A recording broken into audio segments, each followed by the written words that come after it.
Só um instantinho. Eu fechei a apresentação, agora tá. Pronto. Vou iniciar a apresentação, tela inteira, tá? Ok. É, vamos lá.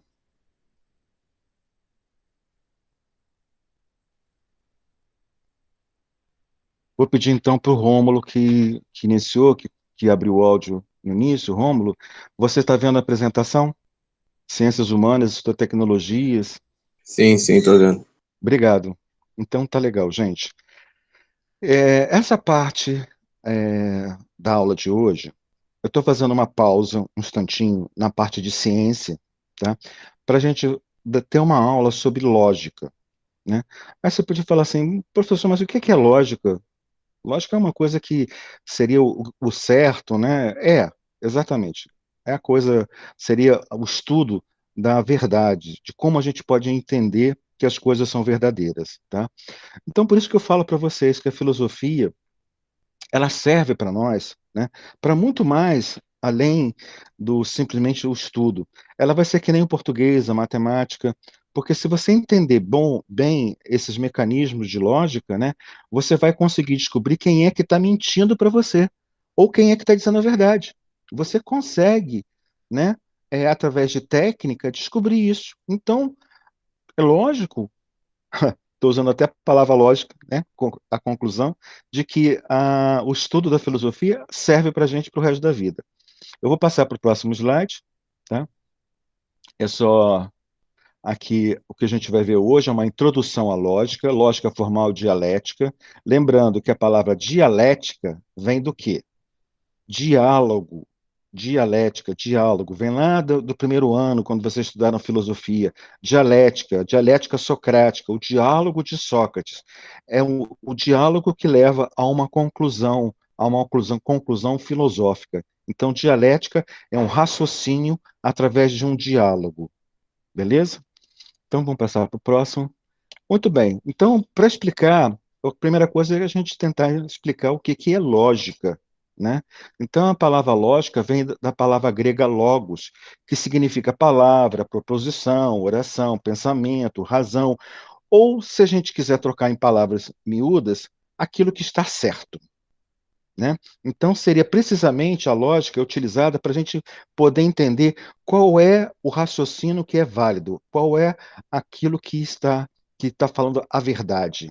Então, se a gente tem que analisar, perceber o que está sendo escrito, o que está sendo dito, se é uma verdade ou não, a gente pode avaliar pela lógica. A lógica vai dar instrumentos para a gente dizer: opa, isso daqui não é uma verdade, então pode interromper.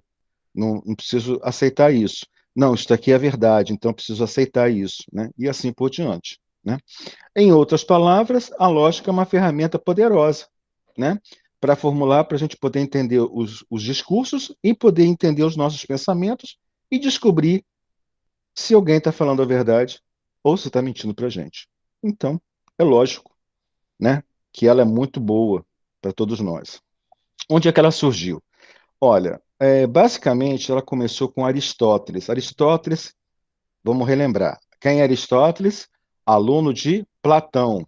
Platão, aluno de Sócrates. Né? Sócrates é um filósofo que ninguém esquece, porque tem os pré-socráticos e tem Sócrates. Então, tudo antes de Sócrates e depois de Sócrates. Né? Então, Sócrates foi professor de Platão e Platão foi professor de Aristóteles. Tá? E Aristóteles, né, por volta do século IV a.C., né, foi ele que formulou esse estudo, esse interesse pela lógica. E ele que deu esse nome, né, de logos ou de lógica. Vamos entender como é que ele fez isso. Tá? Aristóteles escreveu o órgano. O órgano é um conjunto de textos que ele falou sobre como funciona a lógica, como a gente pode utilizar para poder entender e ajudar os filósofos a eliminar as contradições. Vai falar, mas eliminar o quê, professor? Que contradição? Olha, as pessoas, na hora que estão defendendo uma ideia, muitas vezes essas pessoas defendem usando contradições. E essas contradições a gente chama de contradições lógicas, né? E aí, com essa técnica que Aristóteles desenvolveu com esse estudo da lógica, né, a gente consegue identificar mais facilmente se aquilo não está num formato correto ou se aquilo está num formato correto, entendeu? Então, a gente vai entender ao longo da aula um pouco mais. Eu sei que vão ficar dúvidas, mas eu vou responder todas as dúvidas na plataforma para vocês, e se quiserem, aqui no final da aula. Bom, mas e na prática? Para que serve a lógica? Vamos ver um exemplo prático? Vamos lá ver, né? Por exemplo, né? Na prática, ela ajuda a organizar o pensamento do nosso raciocínio. Você quer ver uma coisa? Uma simples frase: todos os homens são mortais.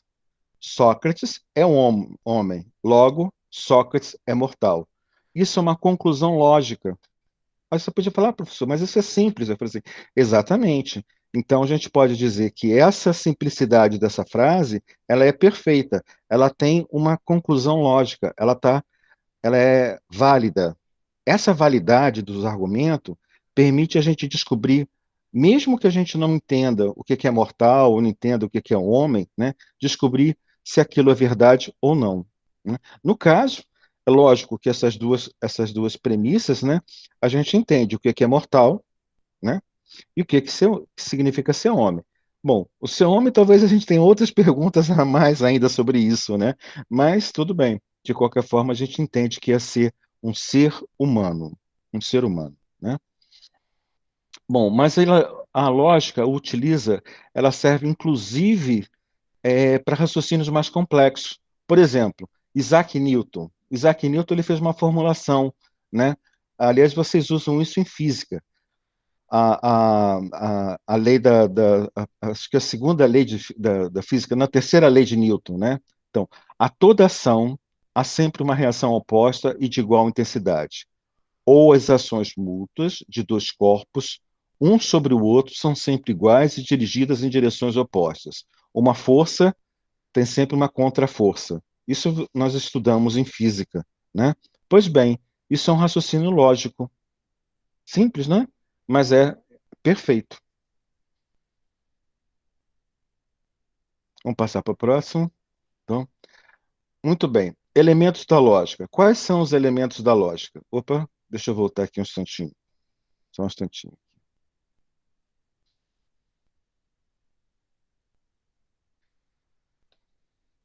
Bom, elementos da lógica. Agora conheceremos outros elementos que compõem o estudo da lógica, assim como a organização dos argumentos lógicos, que são a analogia, a dedução. Nós já vimos a dedução, gente, é, quando vimos a aula sobre o método dedutivo em ciência.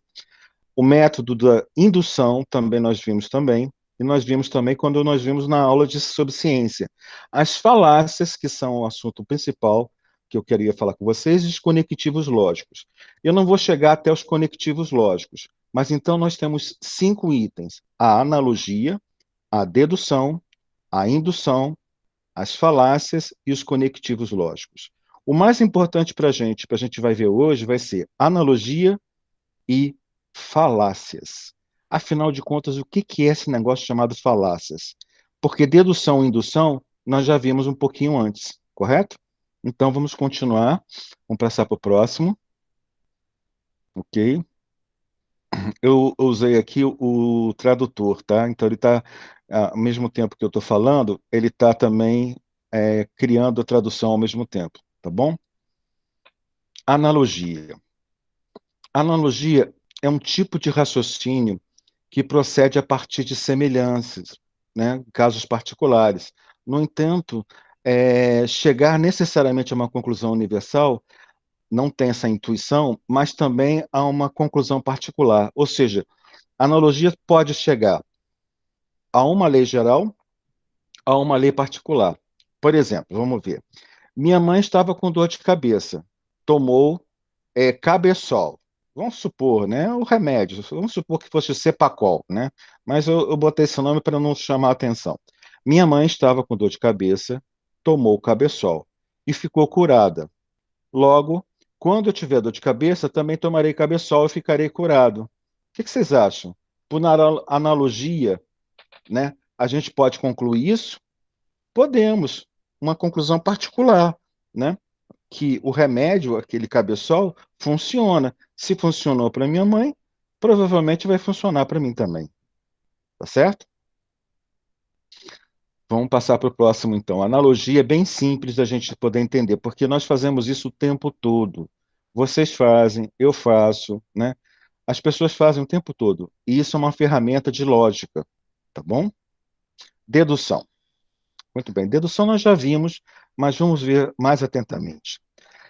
A dedução é um tipo de raciocínio, gente, que parte necessariamente de uma proposição universal para concluir a uma premissa particular. É sempre assim. É a teoria do Big Bang, por exemplo, que é uma dedução, né? Essa premissa se apresenta como necessária, ou seja, a premissa da proposição universal, da lei universal, sempre tem que vir antes de você fazer o desenvolvimento da dedução. Tá? Por quê? Porque depois é que deriva, logicamente, as premissas anteriores. Por exemplo, todo homem é mortal, premissa universal. Perfeito. Aí vamos ver de novo. Sócrates é um homem, uma premissa particular. Então, a conclusão lógica é: logo, Sócrates é mortal. Pronto. Isso é um pensamento dedutivo. Toda vez que você tiver esse formato, uma coisa é universal, todo homem é mortal. Sócrates é homem, premissa particular, né? E uma conclusão, toda vez que você tiver nesse formato, você está usando o pensamento dedutivo ou a dedução, que é uma ferramenta de lógica. Perfeito? Muito bem. Indução. A indução é um raciocínio que funciona ao contrário. É a partir da premissa particular que você chega a uma verdade universal. Vamos ver. A indução é o raciocínio que, após considerar um número suficiente de casos particulares, conclui uma verdade universal. A indução, ao contrário da dedução, parte da experiência para chegar à conclusão. Por exemplo, vamos ver esse caso. Eu não sei falar francês, nem meu vizinho da frente, nem minha vizinha do lado, nem o meu zelador. Logo, ninguém no meu prédio sabe falar francês. Esse é um pensamento indutivo. Tá certo.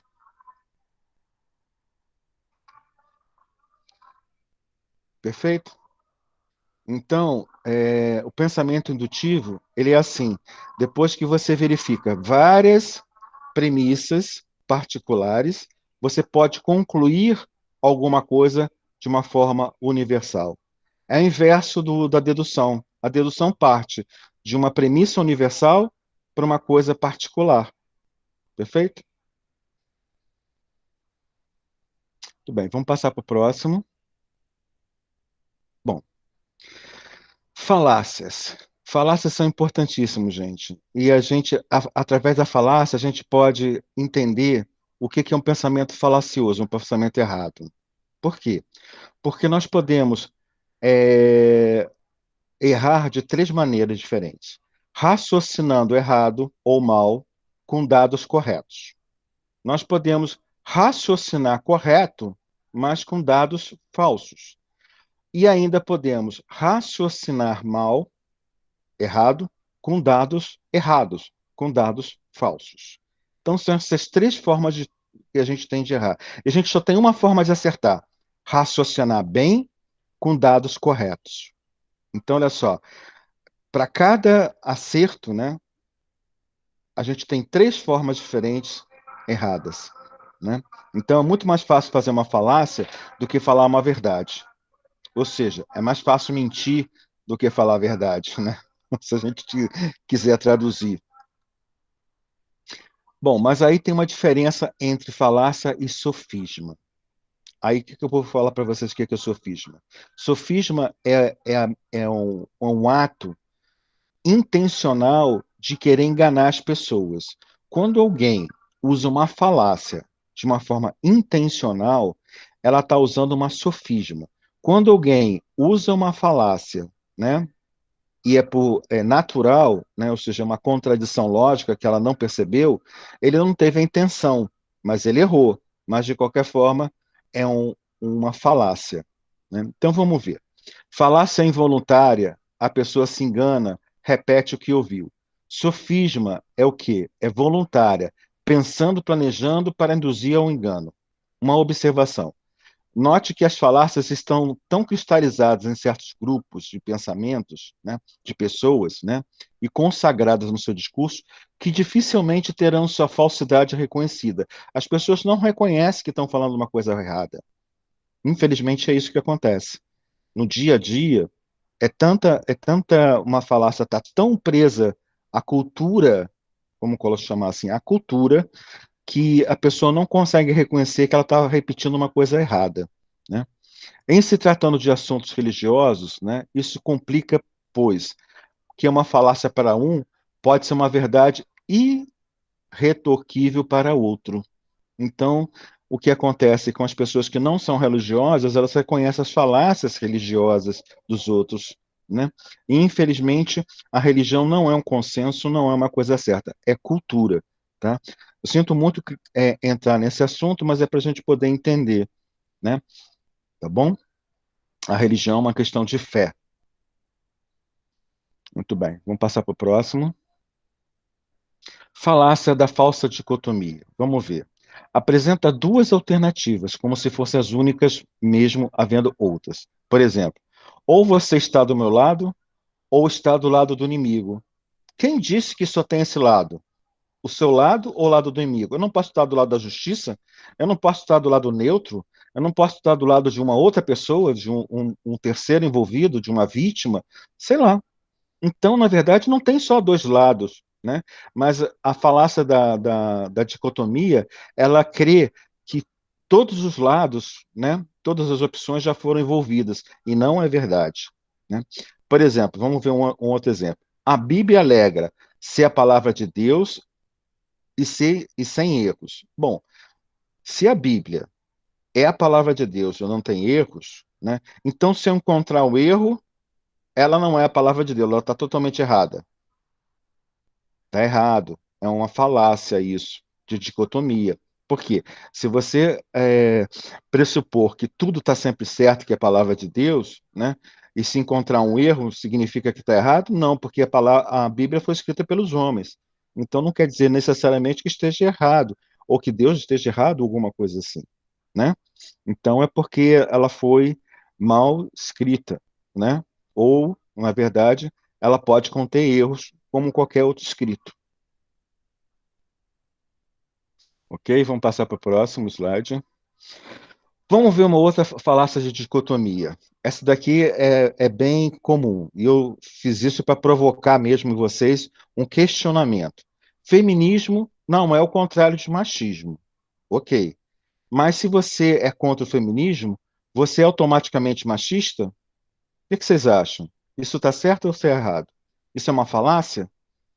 Gente, isso é uma falácia. O fato de você ser contra o feminismo não quer dizer que você seja machista, por exemplo, né?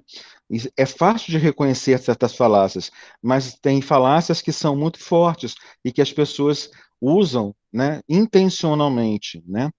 Aí pode ser, se for intencionalmente, não é falácia, é o que? Sofisma. Vamos ver. Uma coisa é quando não tem intenção, falácia. Quando uma coisa tem intenção, sofisma.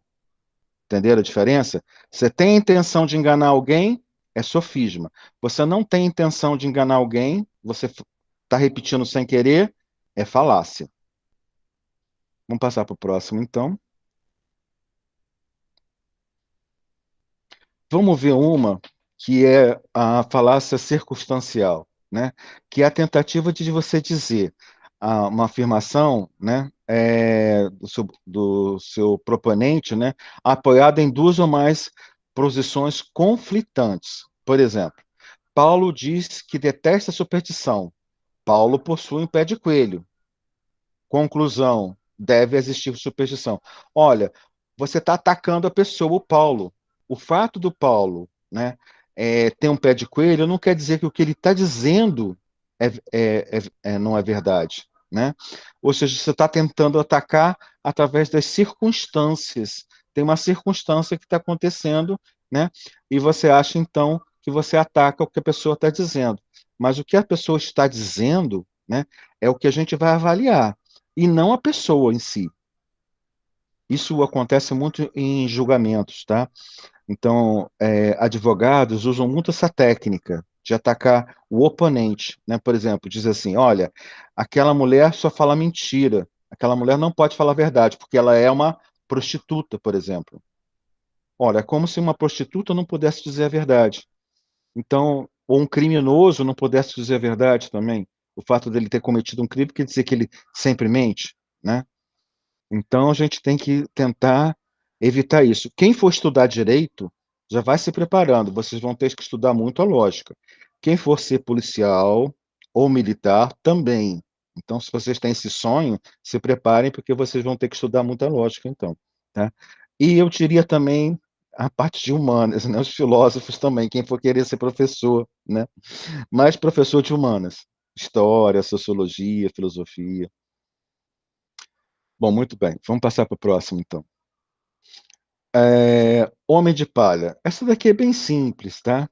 É uma tentativa de refutar uma afirmação confundindo com uma coisa menos plausível. Uma confusão. Fazer qualquer confusão. Por exemplo, não pode existir verdade se qualquer coisa é relativa.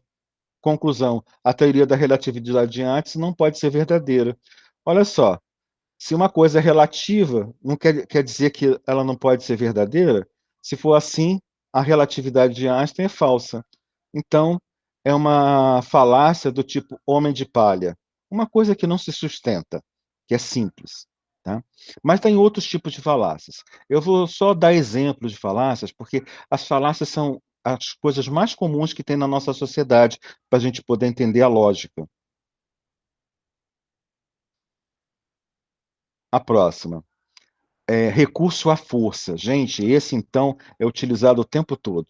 É a tentativa de você chegar a uma conclusão usando uma ameaça, uma intimidação. Por exemplo, quem não aceitar as ideias do patrão será despedido. Pronto. Quer ver uma outra? Vou falar uma religiosa, né? Se você não acredita em Deus, você vai para o inferno. Olha, eu estou forçando a pessoa a acreditar em Deus porque eu estou ameaçando. Se você não acreditar em Deus, você vai para o inferno. Quem disse isso? Então, se eu não acreditar em Deus, eu vou para o inferno? Não é, não é. Isso é uma ameaça. Isso é uma falácia ad baculum, recurso à força. Tem outras falácias. E falácias normalmente são o quê? Construções erradas, tá?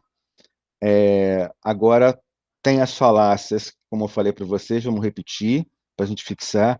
Falácias que, quando você repete que não tem intenção, são falácias. Mas quando você tem intenção de enganar alguém, não é mais chamado falácia, é sofisma, porque você está fazendo intencionalmente. Você quer realmente enganar os outros. É uma mentira, né? Olha, vamos ver a próxima. Ad veracundium, né? Apelo à autoridade. Essa, então, é muito utilizada, né? O apelo à autoridade, né? Por exemplo, quer ver uma coisa? O médico falou que se você não parar de fumar, você vai morrer. O médico falou se você não parar de comer, você vai engordar e vai ter um infarto.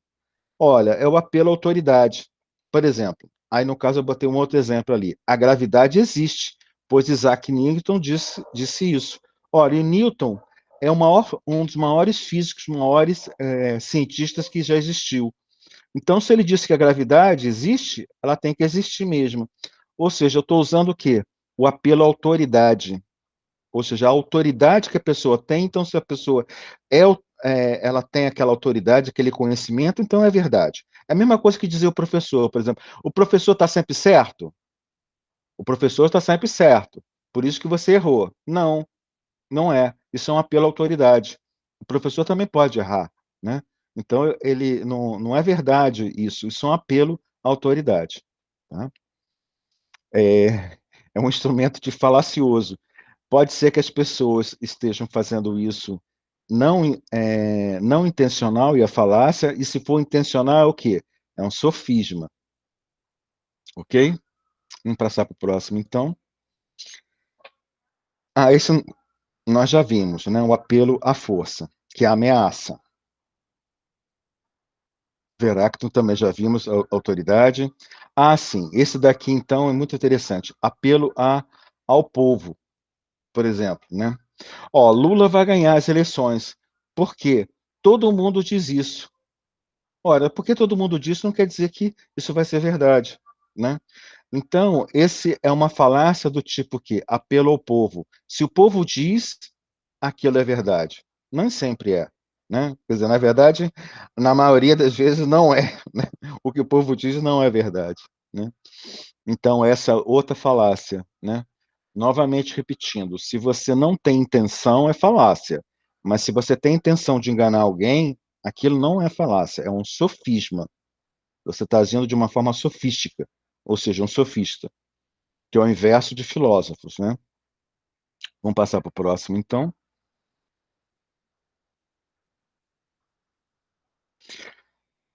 Sim, ad misericordiam é o apelo à piedade, né? Isso acontece o tempo todo, né?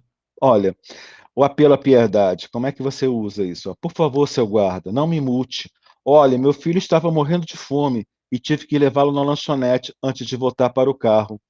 Olha só. Ou seja, ele está dizendo para não multar porque ele deixou o carro estacionado errado, né? E que ele teve que fazer alguma coisa. Ou seja, ele está apelando à misericórdia, né? É uma falácia, né? As pessoas fazem muito isso o tempo todo. São pensamentos falaciosos, né? O fato dele ter ido levar o filho na lanchonete não quer dizer que ele não esteja errado ao estacionar o carro no lugar errado. Então, realmente ele precisa ser multado. Infelizmente, é a verdade, né? Vamos passar para o próximo, então. E a ignorância. É o apelo à ignorância. Essa, então, é muito interessante essa falácia. Por exemplo, João diz a verdade, pois ninguém pode provar o contrário. Olha só porque as pessoas não podem provar o contrário, são ignorantes, não podem provar o contrário, o que ele está falando é verdade? Não, não é isso, né? Então, essa falácia está sendo muito utilizada hoje, e é muito utilizada, sabe aonde, gente? Na política. Tome muito cuidado, o apelo à ignorância, tá? Normalmente, as falácias políticas são muito sérias, porque tentam enganar. Aliás, não podemos chamar de falácias. Por quê? Porque tem a intenção.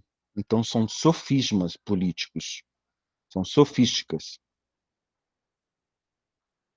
ok? Vamos passar para o próximo, tá? É, A conclusão irrelevante, né? A conclusão irrelevante é um tipo de falácia que ocorre quando você chega a alguma coisa que não tem nada a ver com o que você colocou. Por exemplo, eu acho que é muito bom ser mais rigoroso na avaliação dos estudantes. Contudo, nós estamos numa crise financeira e não queremos que nossos salários sejam afetados. O que uma coisa tem a ver com outra? É uma conclusão completamente irrelevante.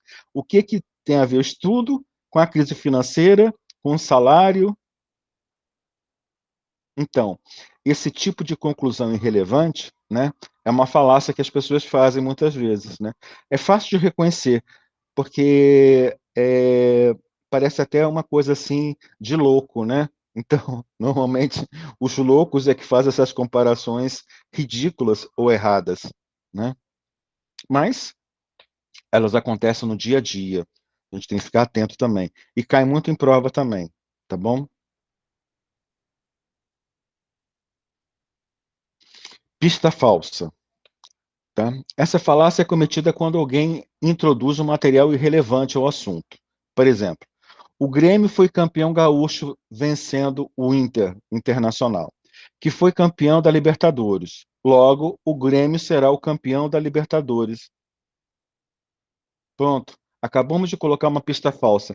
Não é porque o Internacional foi campeão e você venceu o Internacional que você vai ser campeão das Libertadores que nem o Internacional. Lógico, né? Isso daí é muito fácil de entender. Raciocínio circular, tá? A do raciocínio circular, tá? É uma coisa que se repete, que não tem sentido, né? Então vamos ver aqui, por exemplo. Suponha que Paulo fala a verdade. Paulo está falando, logo, Paulo está falando a verdade. Se eu suponho que Paulo está falando a verdade, então é lógico que sempre que ele fala a verdade. Olha só que absurdo, né? Outro exemplo, nudez em público é imoral, porque é uma ofensa evidente. O que tem uma coisa a ver com a outra? É um raciocínio circular. Vamos passar para o próximo.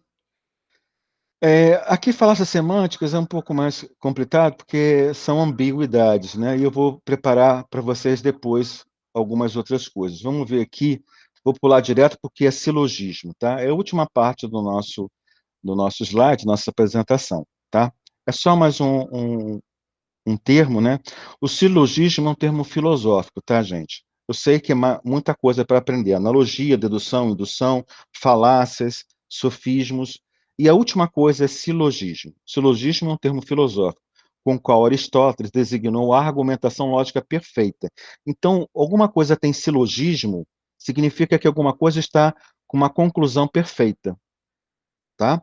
Identificamos um silogismo com um conjunto de proposições encadeadas, com objetivos de interferir algo, ou seja, concluir alguma coisa através de proposições. Né? Basicamente, são argumentos. Tá? O silogismo de Aristóteles significa que você pode analisar se uma coisa está correta ou não. Então, analisar, dizer que uma coisa está correta, é dizer que ela tem silogismo. Tá bom? Eu vou interromper aqui a apresentação, tá? Ok, já terminou aqui a minha última fala, né? Vamos voltar aqui para a apresentação, interromper. E vou interromper também a gravação também da aula, né?